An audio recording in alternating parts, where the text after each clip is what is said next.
Welcome to The Frequency. I'm your host, Dee Barnes, and thank you for tuning in. All right, we have a special guest for you today. This conversation is going to be so good. It's about the purpose of power.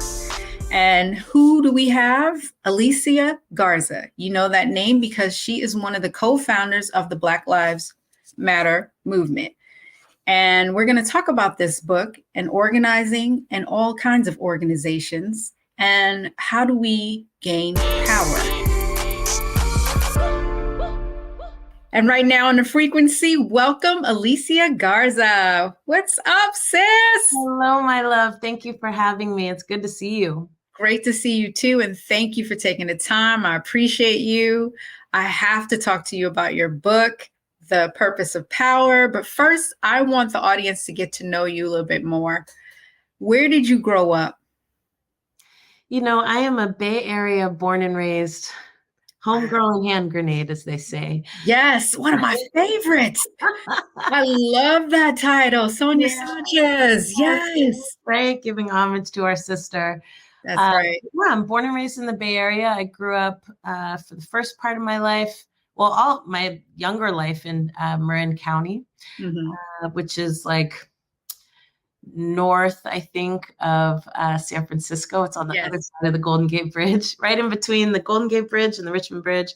And then I lived in Oakland for about 20 something years until I recently moved to the state of Georgia. See, these are rich cultural cities that you're in, deep, deep, deep in the community. Definitely. So what led you to your path to become an activist?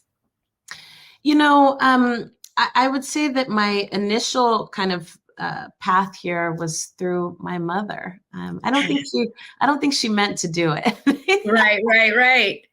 I don't think she meant to do it, but a couple of things. One, my mom used to tell me to look up everything, right? I remember one time she brought me home a t-shirt. My mom loved free stuff. And she Yes. brought me home a t-shirt from the 7-Eleven, and it said free Kuwait. And I was like, what's Kuwait? She was like, look it up. And this was like before the internet. I was just about to say that my mom did the same thing. She brought those, remember the encyclopedias? Yes. And we had was our Google. because she got hers at the garage sale, right? So yes, I was looking it up, like, where is Kuwait? And I would learn about the conflict happening there. But really, there's like an ethos that my mom really, I think, embedded in me, which is that everybody deserves to live with dignity. My mom would say hello to every Black person she ever saw anywhere. And if I didn't say hello to, she would pop me one, and remind me.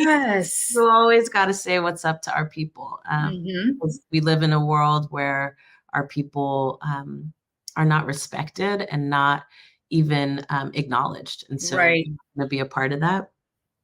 And also, I'll be honest, my mom, for the first part of my life, was a single mother, and she raised me until I was about 4 with her twin brother. And so my mom would work during the day and my uncle would work at night. And my mom talked to me a lot about how hard that was. She talked to me about how child support really didn't cover much, and you had to fight for every 10 cents of it.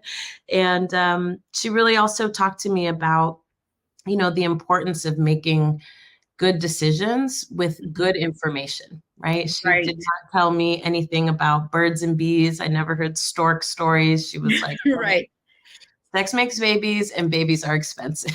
Right. I love that. I love the fact that mothers in particular, especially single moms, they have to. They're so truthful. They don't have time for the fairy tale. Because they're so entrenched in the reality. You know what I mean? My mom instilled the same thing into me with speaking to people, especially speaking to our people. And sometimes because of the world and everything that our people have gone through, there's that shield, that wall, that defense mechanism. And it's always so disarming when you do speak to them. That's right. They're like, oh, hey, why are you talking to me? Right. Yeah. Why are you talking to me? Or it's like, oh, hey, I guess it's like, I can let the shield down a little bit, That's right. I have to get into your book now because I feel like that was your upbringing, was your path to write this. Am I wrong or am I right? You got it. You're right. The Purpose of Power. I love it. As you can see, I have all my my little stickies in it. It is amazing. I mean, first of all, I admire anyone who writes a full book. Yeah. You know what I mean? How did you get there? Like, how did you manage to go from beginning to end? It's really funny. I have a few girlfriends right now who are writing books and they're trying to finish, and they're in the part of book writing, which I call just being in the tunnel. Yes. And you're like right in the middle of it. You can't see the light at the end and you can't see where you came from. You're just right. And you have to just keep digging and have faith that there's light on the other side. One of the things that really inspired me to write this book, obviously, was my mother. But in addition to her, because my mom always loved my writing and always wanted me to be a writer. Nice. Which, I had to, after she passed away, I didn't think I was going to finish the book. And I just knew, like, I got to do this for Mom. She would be very disappointed if I quit in the middle. But there was also like a political imperative for me. And, we were right at the precipice of a major election in this country where we could have made some decisions that were permanent, right? Right. And I'm, of course, referring to the election between Trump and Biden. Yes. And really, it's not a party thing. Like many Black people, I do what I think is in my best interest. Right. Of course. I mean, most people do. Right.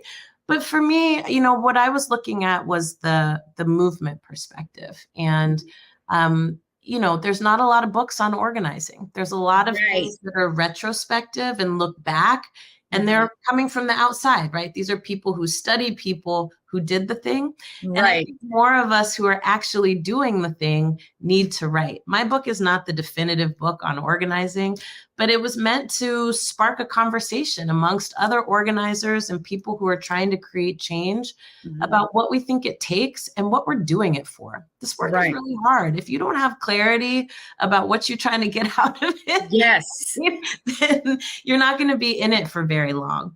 I also really wanted to put at the forefront, sister, that power is actually what we're fighting for.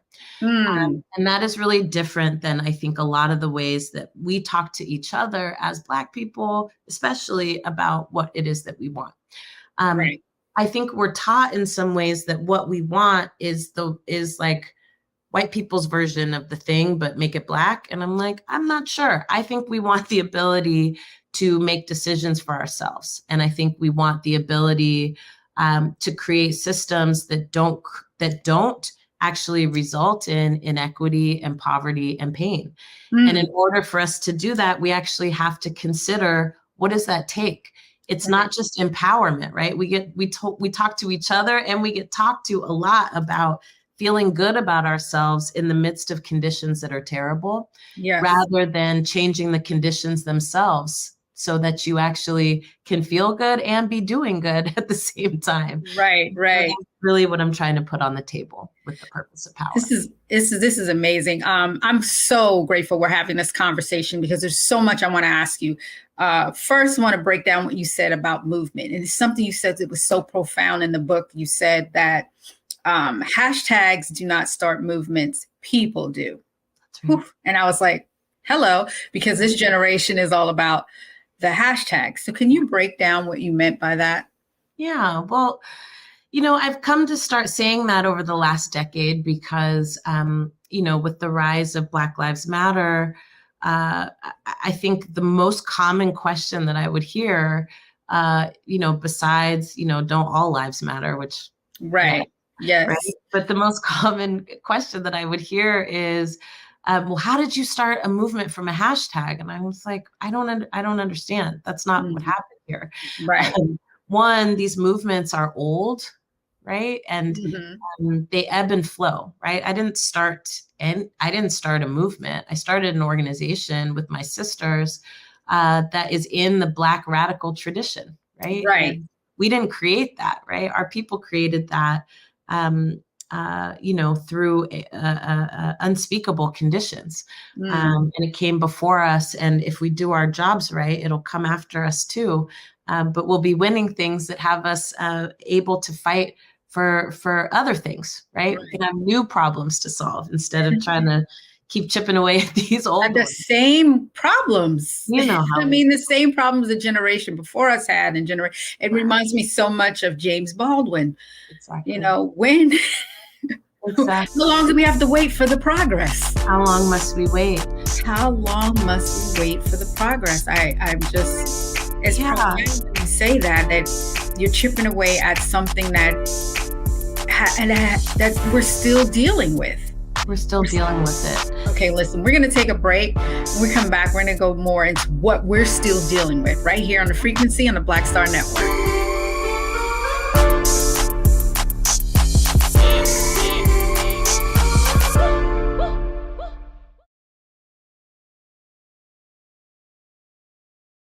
Black Star Network is here. Oh, no punch! I'm real revolutionary right now. Thank you for being the voice of Black America. All momentum we have now, we have to keep this going. The video looks phenomenal. See, there's a difference between Black Star Network and Black-owned media and something like CNN. You can't be Black-owned media and be scared. It's time to be smart. Bring your eyeballs home. You dig?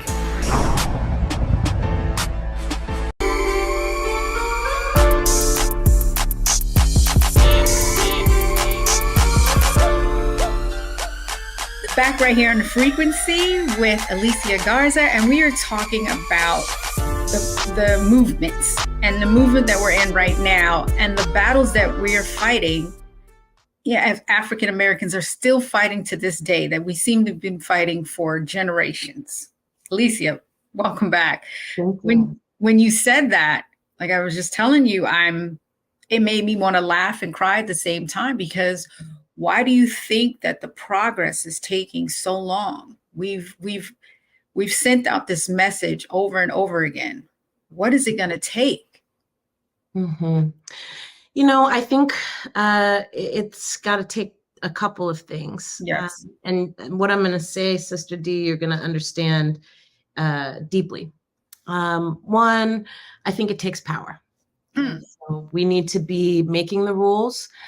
We need to be the people who are setting the agenda. And we need to have an agenda that is not just focused on a small group of people, but like does the best for the most amount of people. Right. So that's one piece. But then there's an internal piece that I really, have been thinking about a ton. As a student of history, I know that all successful movements are interrupted, right? And they're often interrupted by outside influences, but they use members of our communities, right? To kind of create strife and, discord and disharmony. And, it's interesting because when you look throughout history at every successful movement, right, that has been an element. And the result of it, of course, is that our perspective on what it will take is that nothing can change anything, right? It leads to nihilism. It leads to apathy. We come to think of ourselves as inherently flawed people that can't get anything right.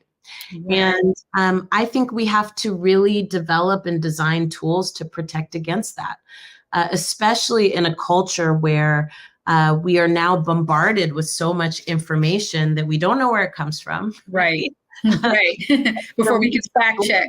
Yeah, we just absorb it. We just absorb it. Like, how long did it take for me to learn your story and your history, sister? Right. How long has it taken for people to understand that this movement is not hashtag fueled, but organizer fueled? Exactly. How long has it taken for people to really understand, what Dr. King was trying to do and what Malcolm X was trying to accomplish, what Sister Rosa was trying to accomplish, and even what this movement is trying to accomplish, and what has gotten in the way of that. I talk about this in the book about, the stories that we tell that I call fairy tales, that we perpetuate, that make us feel better, but confuse us about how change happens and what gets in the way. And I don't subscribe to the notion that we're our own worst enemies, right? I don't do that. Okay. But what I will say is, if we really about this life, then we have to be committed to a more nuanced understanding, not just of human fallacy, right? The real thing. But we also have to be really deeply entrenched in the strategies that white supremacy and this government has used to keep itself intact. And we have to hold both of those things together, and then make assessments, right, about what we're working with and how it is that we move forward. Whew. One of the things that each of these movements within the community, I've always, admired and tried to get involved with, but I never understood the process of an organizer and how do you organize? Can you please break that down for the audience? Because I know there's people out there that are like, I want to do something. I feel like I need to do something, but they don't know where to begin. They don't know how the process starts. And I'm one of those people. So please walk me through it, because I really want to know. I've been part of, for example, with hip hop, we were part of this process, the All in the Same Gang project, which was to stop gang violence. And I was all in, from the music part to the, we had these giveaways, and of course, corporate sponsorship got involved. And, then it becomes another thing. And then we went to the certain heavily gang influenced area in Los Angeles, and we did the video and we helped the community, and then packed up and left.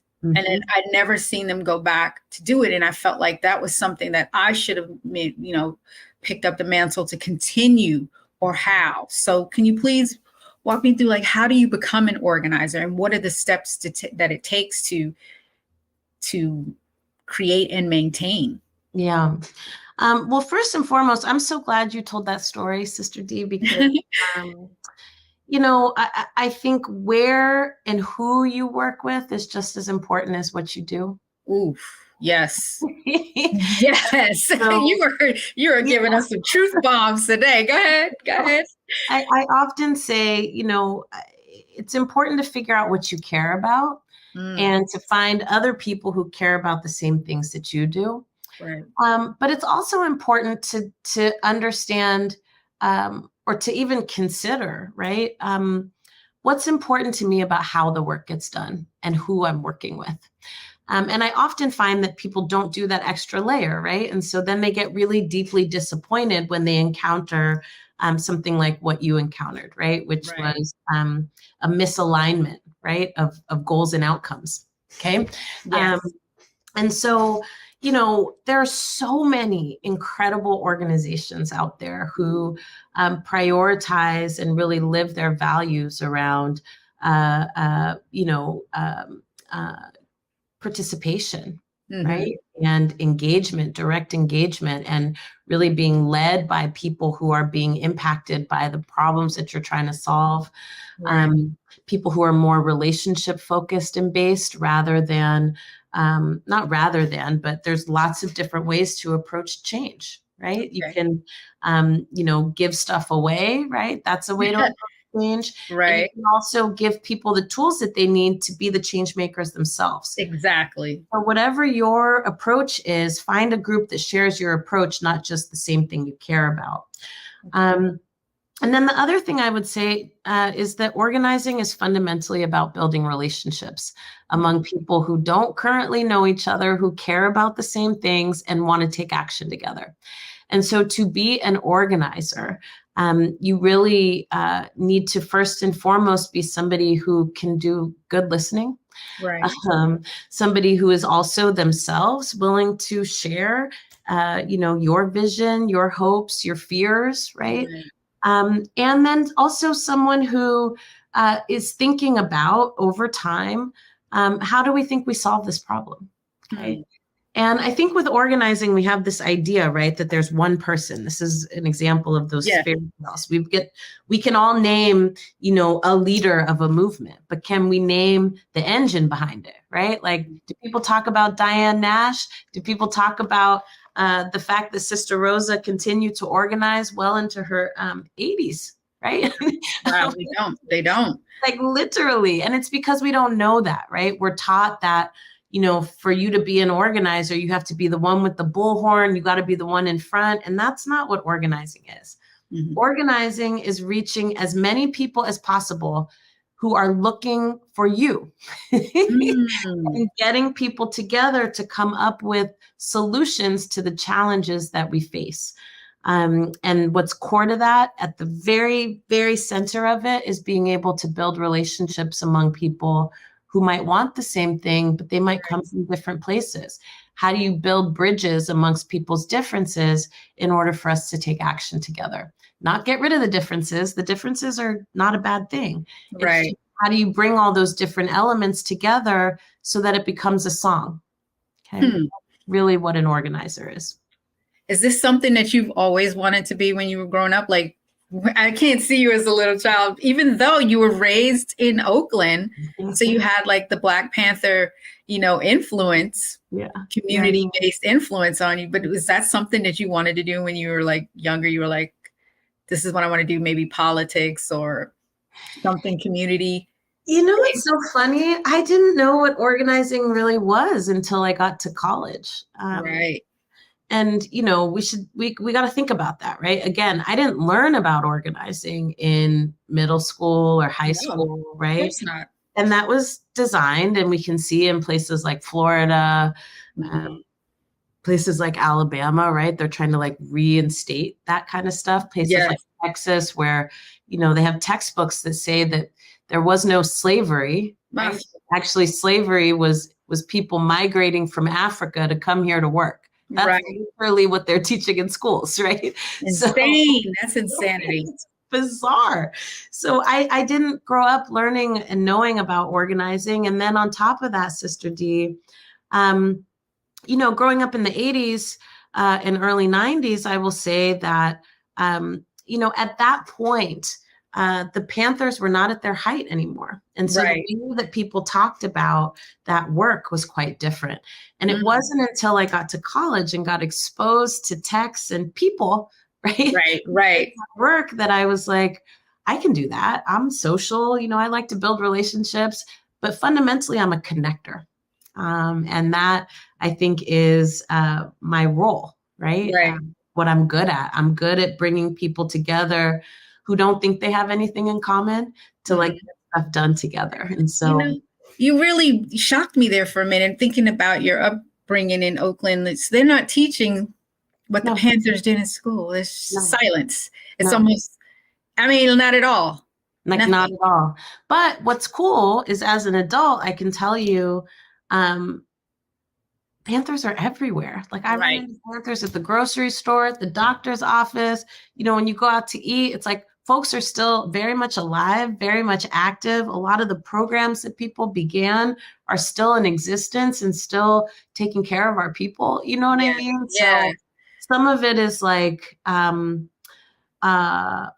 being able to also expose people, right, to what's in front of their face. That is also a part of organizing, right? Like we're all taught to see the world a certain way, and the way we're taught to see the world benefits a certain group of people and benefits a certain arrangement. And as an organizer, right, your role is often to expose people to different perspectives, right, and different ways of looking at things, and to really also expose how power operates, right?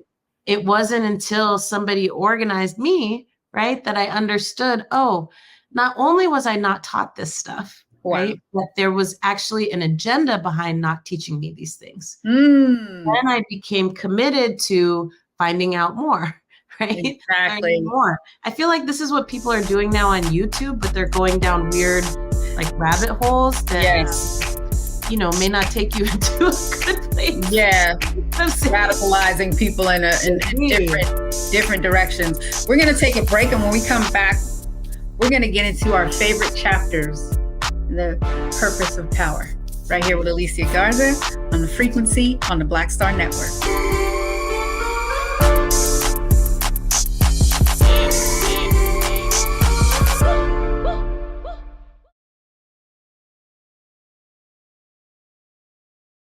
Don't you think it's time to get wealthy?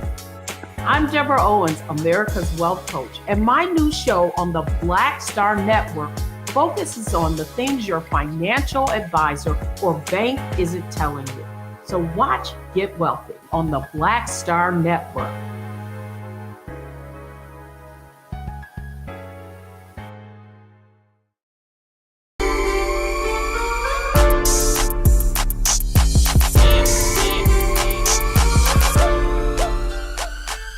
Right here on The Frequency with Alicia Garza, and we are talking about her book, The Purpose of Power.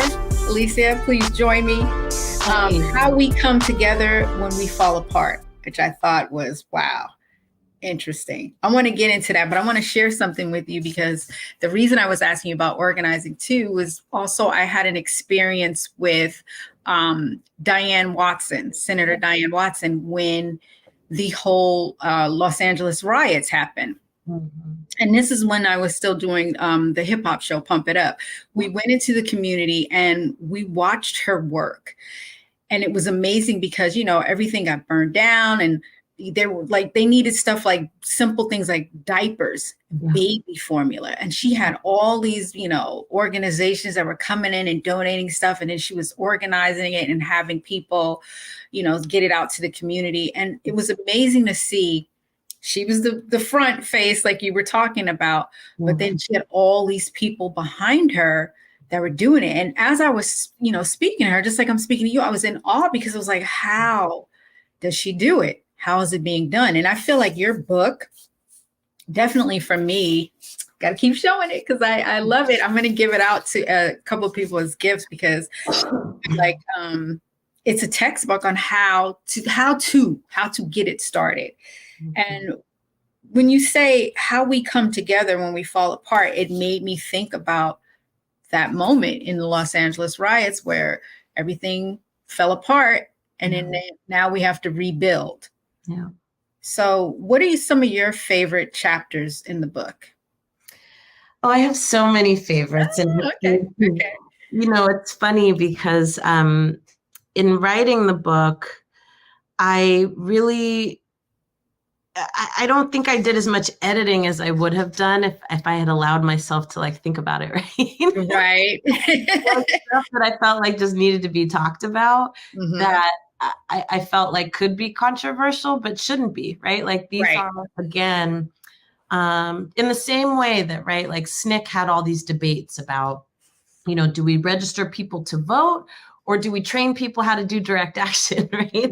Right. I feel like there are a series of debates that we need to have as a generation and figure out where we land in terms of how do we think we win in this moment? How do we think we come together when everything is very clearly disintegrating?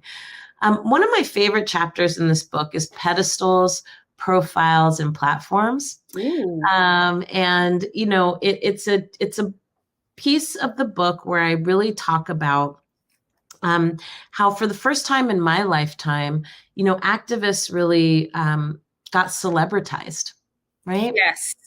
This is not a thing that I had ever seen. I've been organizing for more than 20 years.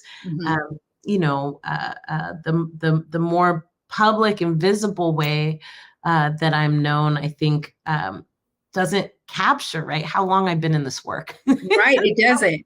I just want to say, like, this has not happened before in my lifetime where, you know, you have activists walking red carpets and, you know, we were fortunate enough to be named as like Time's most influential people of the year. Like, this is not a thing that happens. And, you know, there's all kinds of ways that people approach it. Some people have a real disdain for it and feel like it's opportunistic or it's somehow shady.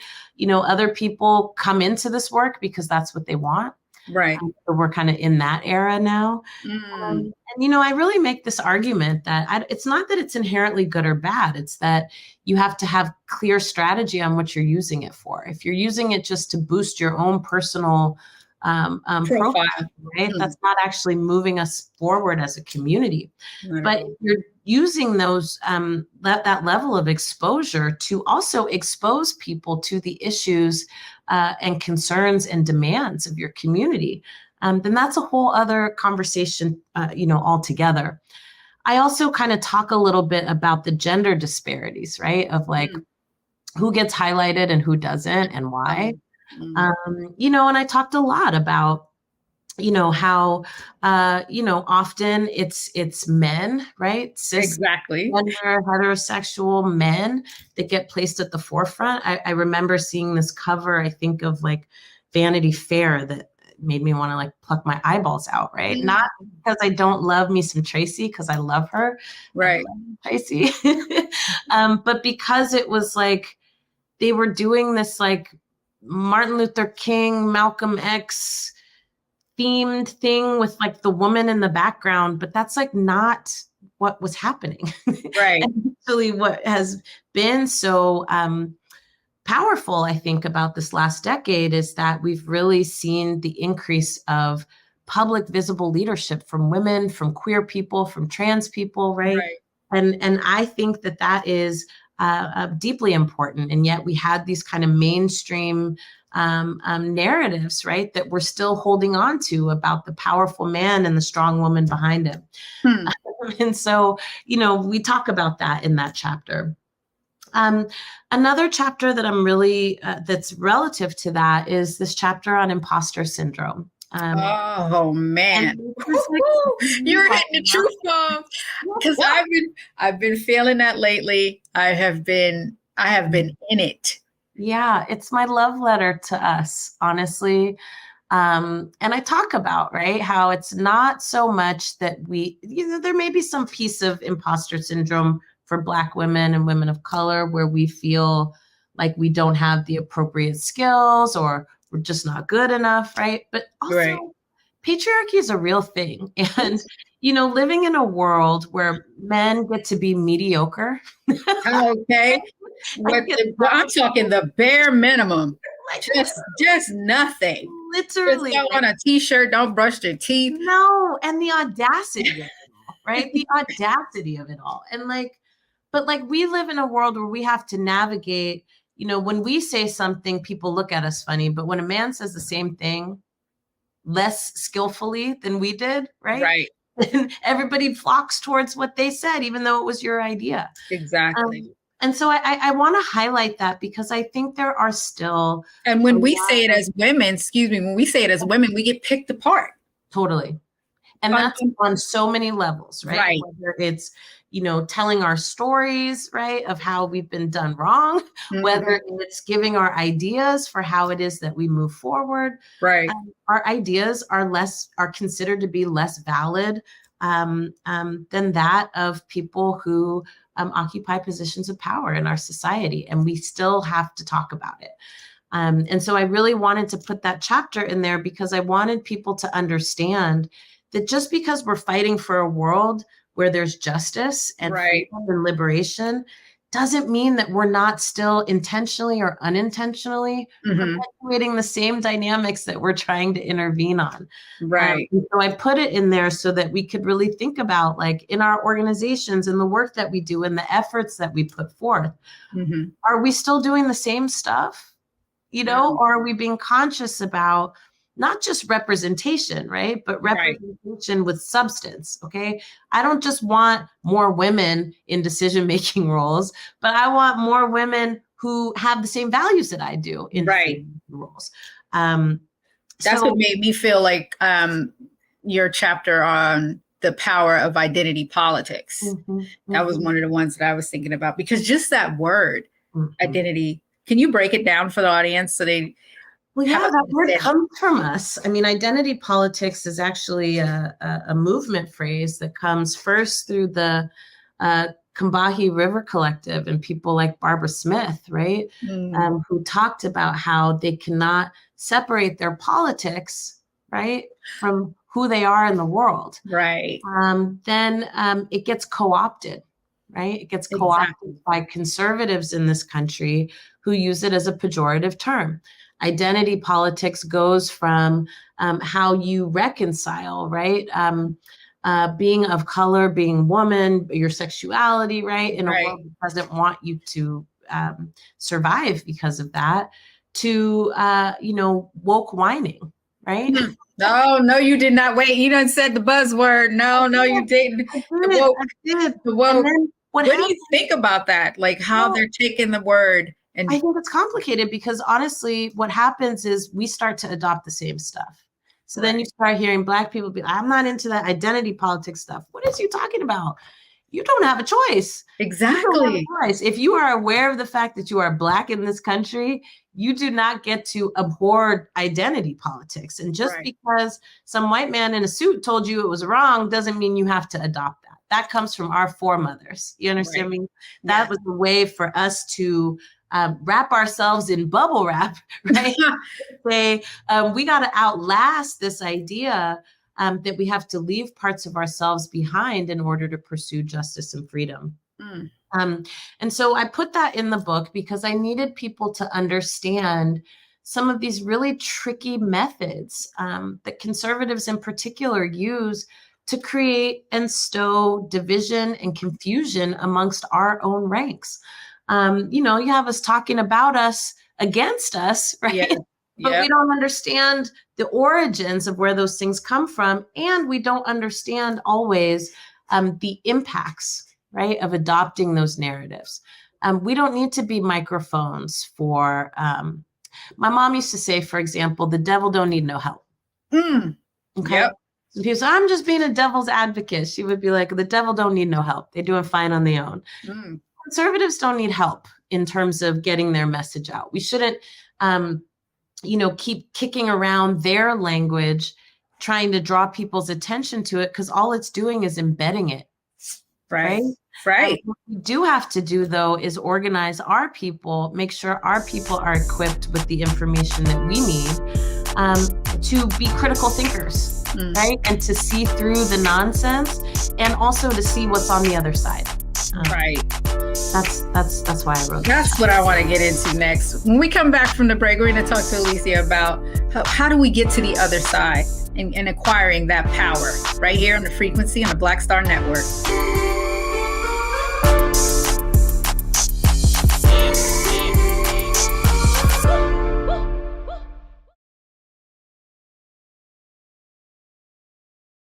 When you talk about blackness and what happens in black culture, we're about covering these things that matter to us, speaking to our issues and concerns. This is a genuine people-powered movement. There's a lot of stuff that we're not getting. You get it, and you spread the word. We wish to plead our own cause. Too long have others spoken for us. We cannot tell our own story if we can't pay for it. This is about covering us. Invest in black-owned media. Your dollars matter. We don't have to keep asking them to cover our stuff. So please support us in what we do, folks. We want to hit 2,000 people, $50 this month, raise $100,000. We're behind 100,000, so we want to hit that. Y'all money makes this possible. Check some money orders. Go to P.O. Box 57196, Washington, D.C. 20037-0196. The Cash App is $RM Unfiltered. PayPal is R Martin Unfiltered. Venmo is RM Unfiltered. Zelle is Roland@RolandSMartin.com.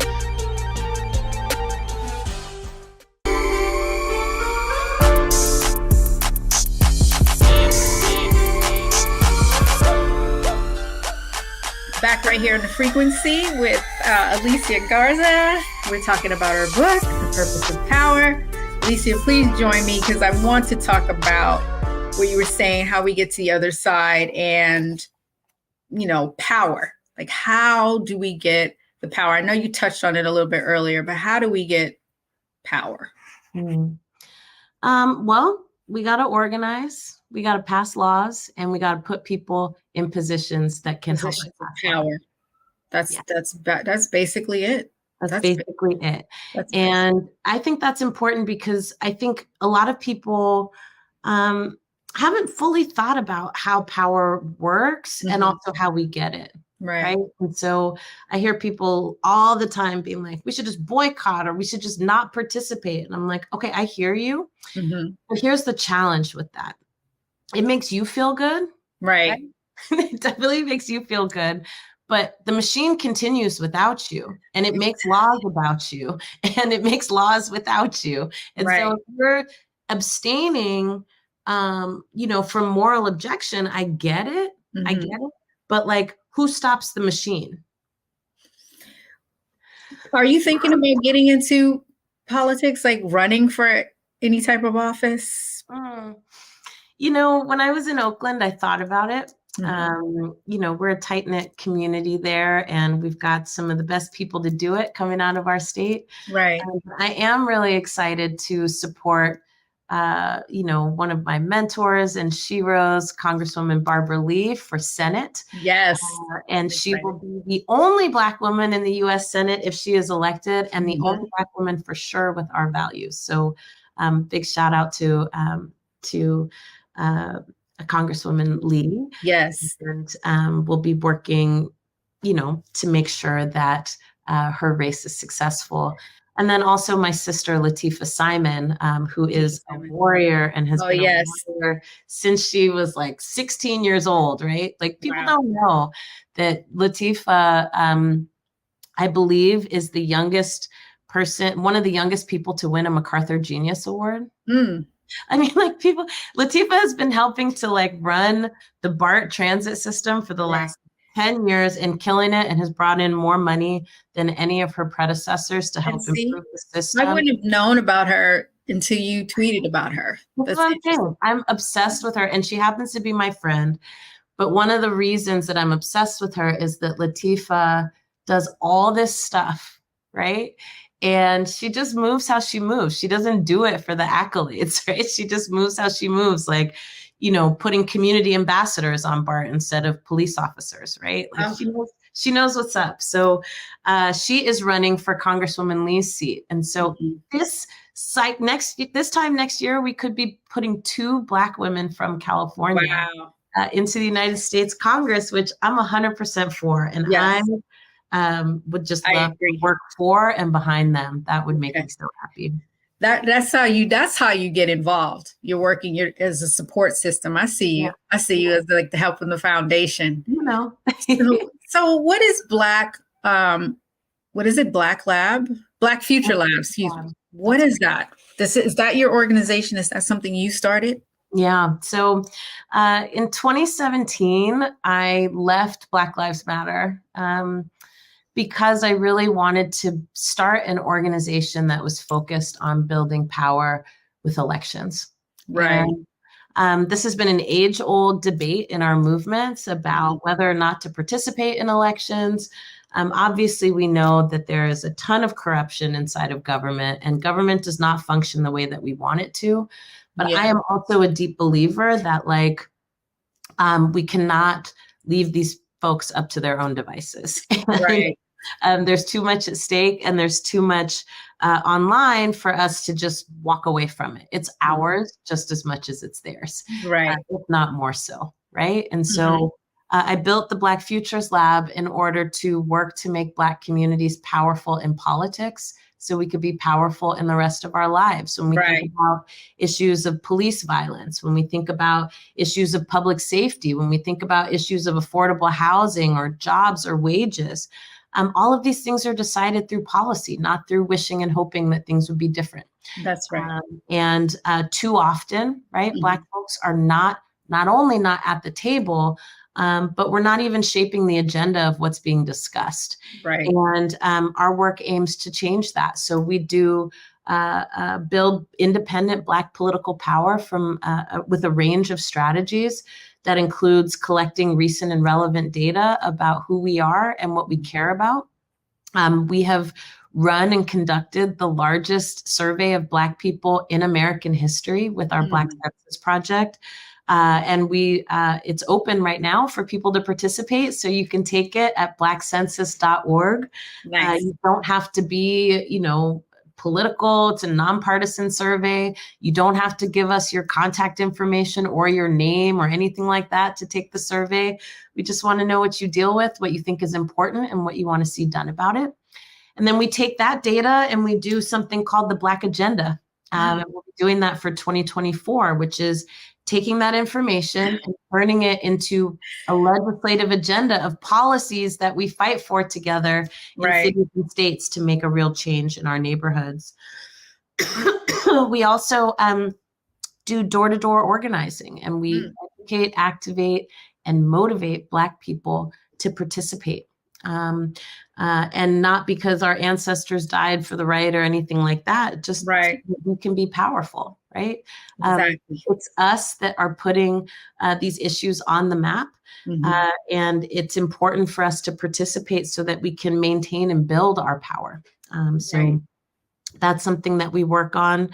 And then we tell new and different stories about who Black people are and who we can be. We are bombarded every single day by narratives that tell us we're not enough, that we don't do enough, that we don't do the right thing. And the fact of the matter is, more of us do the right thing than the wrong thing or nothing at all. So we want to put those stories out there, and we do that, in a number of different ways. If you want to learn more about the Black Futures Lab, you can visit us at blackfutureslab.org. And of course, if you want to take the Black Census, take it at blackcensus.org and then pass it to 5 of your friends. That's right. That's amazing. I have to ask you, you said that in 2017, you left Black Lives Matter. What was that like? Because you were one of the original founders of the organization. What led you to that decision? Yeah. Look, I've always been an organizer at heart, and I feel very strongly that there are multiple ways to make change. For me, I don't think it makes sense for all of us to be concentrated in one lane, right? Right. You need many approaches, many perspectives. And for me, I felt like, look, like, it's no shade to any way that anybody else wants to do a thing, but where my heart is and where my passion is making sure that we pass laws that change the lives of Black people. Right. And so, I decided to start something myself that could help contribute, right, to this bigger approach and strategy. With that being said, I'm very grateful to be like the smallest part of something that has literally changed the course of history. It really has. It really has. And I have to tell you, thank you. Thank you for doing that, you and your sisters, because that has really, I think it has helped a lot of people, Black people, just have an umbrella to come underneath to connect, and not just Black people. I mean, it connected all people. And it was really a movement, a force of change. Do you still feel like it is a movement and a force of change? I do. I feel like it's been quite beat up. Right. So, but I do think that, people are thinking about race in this country in a whole different way. And we're also thinking differently about what's possible. And so again, I'm grateful to be the smallest part of something that has had such a major impact. And I look forward, years from now, of continuing to correct the record. Right. About the work that has been done and the work that is being done. And as I said, as a student of history, I look at things with a lot of nuance. Yes. Right? And I am aware, right, that that this movement has had such a global impact, right, that it has a bullseye on its on it. And so I don't take that lightly. Right. Has it been a bullseye on you? Oh, absolutely. In fact, in 2020, right, actually the day that my book came out, I was visited at my home by the FBI. They said that my name was on a hit list with several other elected officials and, other activists. And the FBI came to my house, give me a duty to warn, which is basically like, they just tell you some heads up, but you on your own. Yeah, but we can't do anything about it, and you should just be really careful type stuff. But interestingly, next month, so the people were caught, and it was actually not just one person; it was like 9 or 10 people that were a part of a Aryan Nation cell. Oh my God! They had planned to blow up power grids and kill a bunch of people, and they're actually going on trial pretty soon in North Carolina. So. Racial violence and racial terror is still very much a tactic that is used to stop and disband and disrupt. Yeah, absolutely. How do you feel now about your safety? I feel okay. I was always taught that, whenever there are threats made upon you, you're not supposed to be secret about it. You're supposed to tell people, you're supposed to tell a lot of people, because you want to be looking out for you and making sure that they know if something is out of the ordinary. And so I feel good, and I certainly feel embraced and protected. Good, because we want you to be embraced and protected. I appreciate that. Of course, sis. And what's in the future for you? What's next? I'm like coming off of this midterm election. We just got our numbers back about how we did door knocking in North Carolina and California and Georgia and Wisconsin. And I'm really happy to say that through our work at the Black to the Future Action Fund, which is like kind of like our an affiliated organization, right? We talked to Black people who may or may not have voted in the last 4 election cycles. Right. Usually folks that get targeted for door knocking are people who, vote all the time. Right. Focused on people who are like, I'm not sure if I'm going to vote or not. Right. I vote sometimes, other times. And because of our work, Sister D, we increased voter turnout by 50% amongst people who voted infrequently since 2018. So that's a big deal to me, especially as it relates to Black folk. Yes. So I'm going to keep doing that. We're still working on the Black census. We're trying to get to 200,000 responses, and we're about halfway there. Again, we are like shattering records for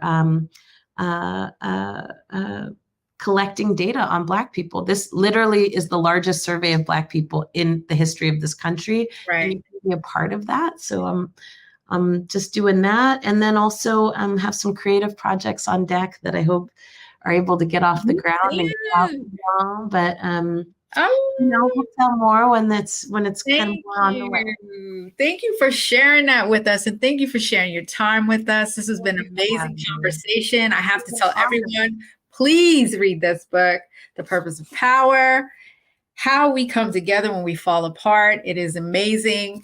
I'm giving it out to several people. I want my daughters to read it. I think it's important, and I hope that it'll inspire me to take the mantle and do something on that level. You're already doing Never be on your level, but close and supporting it. Already doing it. So thank you, sister. I really appreciate you. Thank you for being here. Thank you for having me. All right, and you stay safe. We love you. We love you. We appreciate you. Thank you. You're the best. Okay, good. Big hugs and much love. Thank you for having me. Thank you.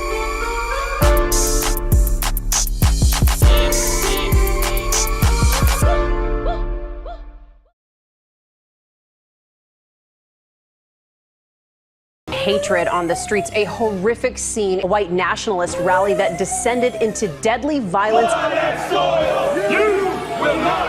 White people are losing their damn minds.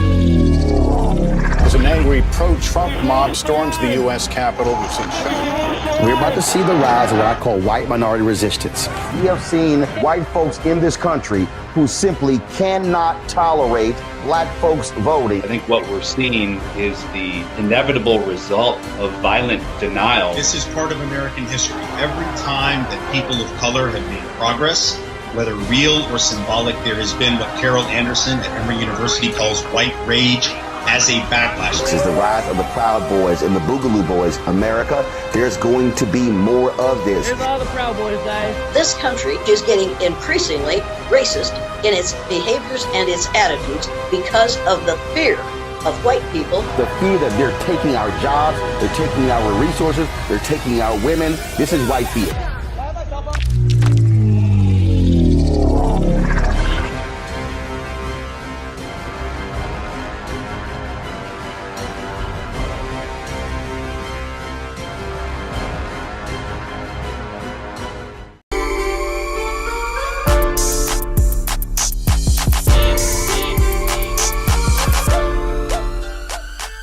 All right, another episode of The Frequency with this book right here, The Purpose of Power, How We Come Together When We Fall Apart by Alicia Garza. I want to thank her so much for the truth bombs that she let off today. She really helped us understand the meaning of the movement, Black Lives Matter, and all the things we talked about, discussing politics.